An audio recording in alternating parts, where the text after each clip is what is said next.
तो आज मैं क्लास 12 के इंग्लिश लिटरेचर का पोएट्री पढ़ाने जा रहा हूँ, जिसका फर्स्ट चैप्टर है माई मदर एट 66 और इसको लिखी हैं कमला दास।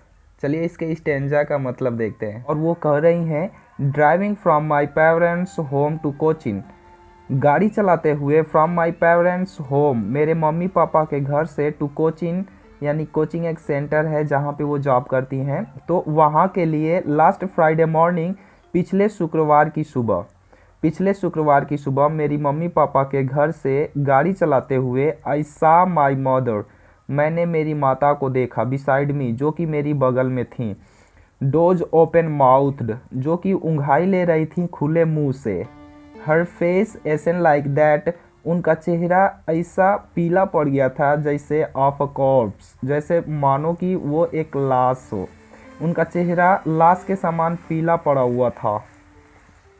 वह नेक्स्ट वाले स्टेंजा में बता रही हैं pain and realised with that she was as old as she looked, उन्हें कष्ट हुआ यह महसूस करके कि शी वॉज एज ओल्ड, वह जितनी बूढ़ी थी, एज शी लुक्ड, वह उतनी दिख भी रही थी। इनके कहने का तात्पर्य यह है कि उनकी माता जितनी बूढ़ी थी उतनी दिख रही थी, ये सोचकर यह एहसास करके उन्हें दुख हुआ है। मतलब कोई भी इंसान खुद को अगर मेंटेन करता है तो पता ही नहीं चलता है कि उसकी एज क्या है, सो इसीलिए इन्हें दुख हुआ है। बट सुन, लेकिन शीघ्र ही पुट दैट थॉट अवे, इस विचार को दूर की।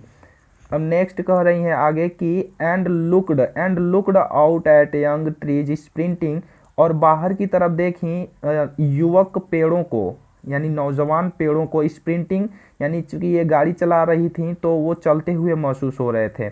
द मेरी children spoiling out of their homes, और प्रफुल्लित बच्चों को, यानी कि बहुत ही प्रसन्न बच्चों को, स्पाइलिंग मतलब बाहर निकलते हुए, आउट ऑफ देयर होम यानी कि उनके घर से बाहर निकलते हुए। But after the airport security check, लेकिन हवाई अड्डे के सुरक्षा जांच, सिक्योरिटी चेक का मतलब सुरक्षा जांच के बाद, स्टैंडिंग अ फ्यू यार्ड्स, कुछ दूरी पर खड़ी, I looked again at her, मैंने उनको पुनः देखा। वो कह रही हैं कि मैंने उन्हें पुनः देखा। I looked again at her, जब उन्होंने कहा है मैंने उनकी तरफ वापस देखा।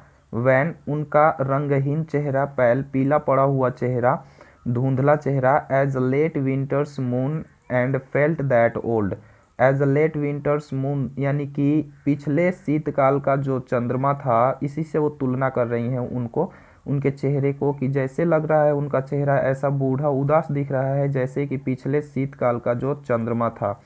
फैमिलियर एज कह रही हैं कि वह वापस मुझे कष्ट महसूस हो गया, यानी जाना पहचाना दर्द महसूस हुआ। माई चाइल्डहुड्स फियर, उनके बचपन का डर, चूँकि ये जा रही हैं तो इनको याद आ रहा है कि इनके बचपन का डर इन्हें महसूस हो रहा है। But all I sad was, लेकिन उन्होंने जो कुछ कहा, सी यू सुन अम्मा, सी यू सुन जब हम कहते हैं, जब किसी से जल्दी कहते हैं कि हम वापस जल्दी मिलेंगे, इसलिए तो इन्होंने अपनी अम्मा को कहा है सी यू सुन अम्मा, अम्मा जल्दी मिलूंगी। ऑल आई डिड वॉज, अब उसके बाद जो कुछ भी था, smile and smile and smile, यानी कि बस हंसी, मुस्कुराती रहीं और मुस्कुराती रहीं। इतना ही था बस।